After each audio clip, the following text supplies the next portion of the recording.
ADHD is one of the most misdiagnosed diseases in the world. So how does someone get diagnosed with ADHD? Well, it's actually pretty simple. A doctor will hand you a sheet of paper and you will start checking off these boxes. If you check off enough boxes, boom, you get diagnosed with ADHD and now you're given a pill. I see this all the time and I think it's a real problem.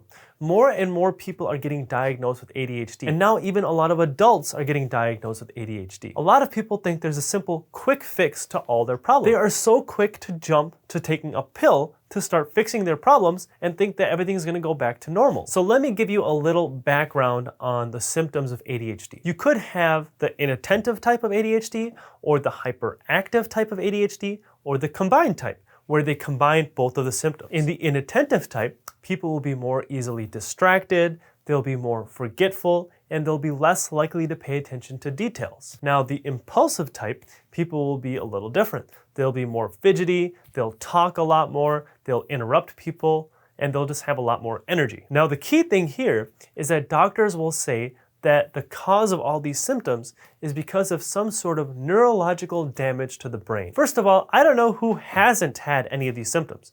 Like, who wasn't forgetful at some point? Or who wasn't super organized at some point? Or how many kids do you know that sit quietly and play quietly and don't have a ton of energy? This is why diagnosing ADHD is so hard. And this is why so many people can get misdiagnosed. And guys, this is one of the biggest problems with modern day medicine. At the end of the day, these pharmaceutical companies and these doctors, it's all a business. Everyone wants to make money. But there's no money in preventing things like ADHD. If there's a simple way to prevent it and prevent it early on so that you don't have to prescribe these kids a lot of pills, there's absolutely no money in that. So from a business standpoint, it doesn't make any sense to prevent these kids from getting ADHD when you could just have that quick, simple fix that everyone wants that also makes you money. Well, I'm here to tell you that there could be something very simple causing those symptoms of ADHD that could easily be prevented. And that is, you could just be tired. Think I'm crazy? Well, what are the symptoms of being tired? Well, let's look at it. Well, you're gonna have lack of focus, you're gonna be more likely to interrupt people, you're gonna be more forgetful. It's really the same exact symptoms as the symptoms of ADHD. The only difference here is your body is doing these things to help keep you awake. And you'll even see people who are more fatigued, they're more likely to be overweight because they're more likely to keep eating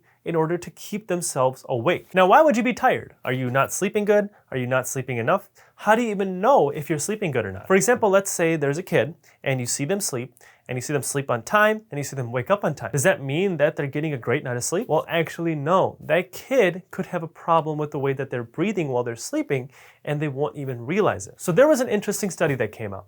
It had 105 kids and they were all scheduled to get their tonsils and their adenoids removed. But before they got this surgery done, they had two things that were done. One, they were getting evaluated for sleep apnea, and also they were going to a psychiatrist to get evaluated for ADHD. So first off, most of these kids did not have sleep apnea, and that wasn't really related to ADHD. So we'll just put that to the side. But out of these 105 kids, 22 of them, or 28% of them, had ADHD, and they were diagnosed by the psychiatrist. And then these kids had the surgery, and they waited 1 year, and they went back to the same psychiatrist to get evaluated. And here's where this gets completely mind-blowing. Those kids that got diagnosed with ADHD just a year before, half of them no longer had ADHD. Now, I just want you to understand, that is completely impossible. There is no way that after just 1 year, that neurologic damage to your brain can get improved. So if that's the case, how the heck did half of these kids that got diagnosed with ADHD just a year before now suddenly no longer have ADHD? Well, the answer is simple. They never had ADHD in the first place. Again, ADHD is really easy to misdiagnose. You check off enough boxes, now you have ADHD. But this ADHD test has one giant flaw above all others. It doesn't evaluate their airway or their breathing at all. Now, if we go back to this scenario where the kids went to that psychiatrist, if they had never gone back a year later and they had never got those tonsils and adenoids removed, they would have been diagnosed with ADHD and they would have been taking pills even though they didn't need to. Again, this is the problem with modern day medicine. Yeah, it's great. Yeah, there's a lot of new technology that's out there, but we are waiting until people have this severe disease before we start to treat them. For example, ADHD, we're waiting for neurologic damage to their brain before we give them a pill. Or another example is sleep apnea. When we picture someone who has sleep apnea, we picture someone who's really overweight, has high blood pressure, has trouble breathing when they're sleeping, and they're given a CPAP machine. But how can we prevent people from getting to this later disease state? Well, it all starts at an earlier age. So you may be thinking like, hey, I might have ADHD or my kid might have ADHD. Maybe I'll just get them a sleep study to get them evaluated. Well, if you remember, there's no relationship between sleep apnea and ADHD. So what are you supposed to do? If it's not sleep apnea and it's related to their breathing while they're sleeping, what else could it be? Well, a lot of these sleep studies, they only look for these big spikes. And those big spikes are what signal sleep apnea. But there are other events that are happening with people's breathing that a lot of times people just ignore because it doesn't show up like a big spike like sleep apnea would. And this is exactly what a newer study that came out was looking at. So instead of looking at these big spikes that signal sleep apnea on these sleep studies, this study was actually looking at smaller events in the airway. And these smaller events in people's airway are actually what was associated with ADHD. Specifically, these smaller breathing events were times where people had trouble inhaling.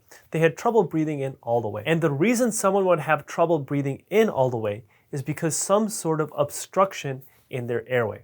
And this could be a ton of different things. It could be bigger tonsils or bigger adenoids. It could be a big tongue. It could be a deviated septum. There are a ton of possibilities out there. But at the end of the day, it comes down to your anatomy. And if you have some defect in your anatomy that allows air to get to your lungs, it can lead to these symptoms. And what these studies are showing is if you improve people's breathing or improve people's airway, that you can fix ADHD and prevent these symptoms from getting worse. And it's not just ADHD. This trouble of breathing in is also related to insomnia. So the good thing is our body has a sort of built-in mechanism to respond to this limited breathing. And basically what it does is it can open our airway on our own without even signaling our brain.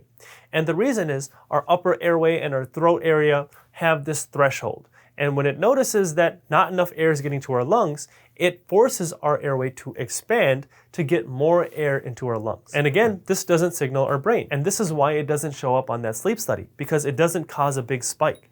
And this is why it's so easily ignored. But the problem is, over time, if you keep relying on your body to fix itself, this will lead to more inflammation and more chronic stress in our body. And this inflammation and the stress that's building up in our body will keep getting worse over time. It always gets worse, and this can lead to more severe diseases like sleep apnea. So the best thing to do would be to improve your airway earlier on and to improve your breathing at an early age. So how do you improve your airway?